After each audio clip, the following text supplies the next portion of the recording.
6 months, it was the exact opposite. We had a man that couldn't even stand up. He was so terrible. It's so terrible what he's done to our country, but we've turned it around so quickly. I did not expect to turn it around this quickly. I think we're the hottest country of the world right now, and 6 months ago they were laughing at the United States, but they don't laugh anymore. This has been an amazing trip, and as you know, I'm going to UAE in a little while. We're going to first watch an air show that will be spectacular from our friend, the Emir. He's done a great job, And I've met such great people. And as you know, that we're trying to give Yemen a chance, and we're going to give Syria a chance. With Yemen, they have a tremendous Houthi problem. I believe that's a problem for them. You know, you never really know. It's a tricky part of the world. But we were asked to stop firing at the Houthis. And that's something that they've never asked, because they're tough and they're good fighters and all, but they're not going to be blowing ships out of the water anymore, so that's what we wanted. And we'll see how that works, but their emissaries were very, very strong on it. So that's a good thing for Yemen, because they're trying to help themselves also. And we want them to get along with Saudi Arabia, because that's been a big fight. And the other, of course, is Syria. We took out the sanctions, and that's been, I didn't even realize, it's been many, many years that they've had sanctions. And as you know, there was a very big change at the top.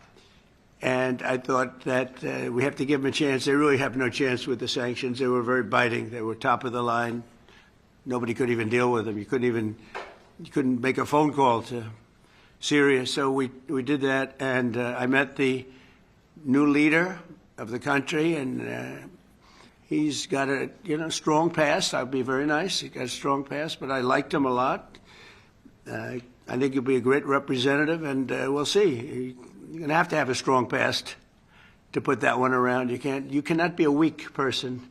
If you're a weak person, we would just be wasting time. So he's a strong guy, and I thought he was good, and let's see what happens. But we're going to give him a fighting chance by taking off the sanctions. So we've actually been praised for that. The Crown Prince of Saudi Arabia was very strong.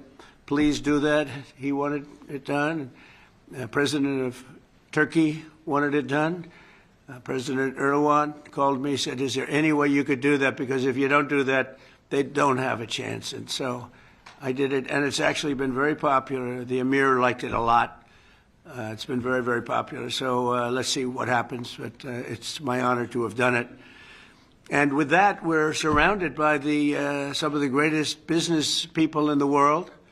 We just had a tremendous order of Boeing. This is Boeing, and this is General Electric. And General Electric, I hear, makes the best large airplane engine in the world by not even a contest. Maybe I'll have to change my engines one day on my plane, because they're not General Electric. But, it's one of those things. But I hear you make the best engines in the world, Larry. Larry's, somehow his people at General Electric, first of all, it's one of the greatest turnarounds that you'll ever see in a company, because when you took it over, it was, I want to be respectful, General Electric was in trouble, to put it, I would say, right, to put it mildly. And now it's a hot company doing great, and it's, I would imagine the hottest thing is what's happened with the engine division, because this engine is incredible. Would you like to say a couple of words, Larry, about that? Because he watches, when he sees Boeing, he's very excited, because he supplies, I guess, for the most part, the engines. Would you like to say something? Sure. Well, Mr. President, thank you. And it's an honor to be here. We're thrilled about the commitment that Qatar Airways has made to both Boeing and GE Aerospace, with the largest wide-body order really in our company's history. Over 400 engines, both our GE NX, which powers the 787, the fastest-selling high-thrust engine in history, and our new 9X will power the 777X, which will be the largest commercial engine in the world. Will that be the same engine other than size, or is it different? It's a step forward and a generation forward as well. So even beyond? Yes. The large one? Very much so. That's great. And we think that really helps both Boeing and GE Aerospace continue to support not only our investment in domestic manufacturing, but in turn everything that we're doing to drive the $75 billion annual trade surplus that the aerospace industry enjoys in the U.S. today. So we're excited. I know Kelly and the Boeing team have been great partners. But Badr, our thanks to you for your trust and your commitment to both GE Aerospace and Boeing. We're gratified. Yeah, thank you very much. Kelly, go ahead, please. Well, Mr. President, first of all, thank you for your support. This is a major order for us. All of these aircraft will be built in the United States, creating a significant number of jobs, and I know that's a key mission of yours, and this order will help us accomplish that.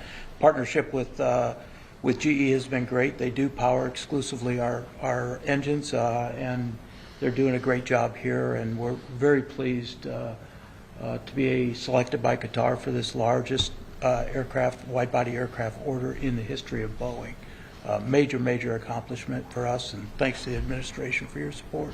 That's the largest order you've ever had, right? Yeah, for wide-body. So one of the largest orders in history, but it almost has to be, if it's the largest order you've had, has to be pretty close to the largest order ever made, right? Yeah, that's correct. And you also, Boeing also got the jet fighter. We selected Boeing for the jet fighter, the state-of-the-art, highest level. It's an amazing-looking plane. If it functions as well as it looks, I think we're going to have a big winner. But we're also looking at some additional jet fighters. We have some really good ones that we have.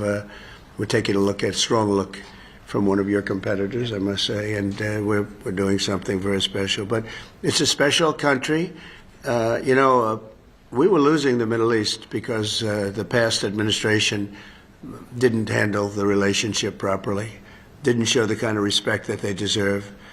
And I have a lot of respect, and I have a lot of liking. I like the Crown Prince a lot. I've known him a long time in Saudi Arabia, and the Emir is fantastic. And we're going to another country in a little while, UAE, a fantastic man, fantastic leader.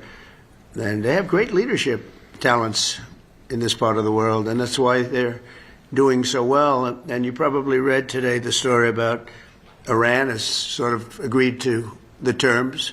They're not going to make, I call it in a friendly way, nuclear dust. We're not going to be making any nuclear dust in Iran. And we've been strong. I want them to succeed. I want them to end up being a great country, frankly, but they can't have a nuclear weapon. That's the only thing. It's very simple. It's not like I have to give you 30 pages worth of details. There's only one sentence. They can't have a nuclear weapon. And I think we're getting close to maybe doing a deal without having to do this. There's two steps. There's a very, very nice step, and there's a violent step. The violence like people haven't seen before.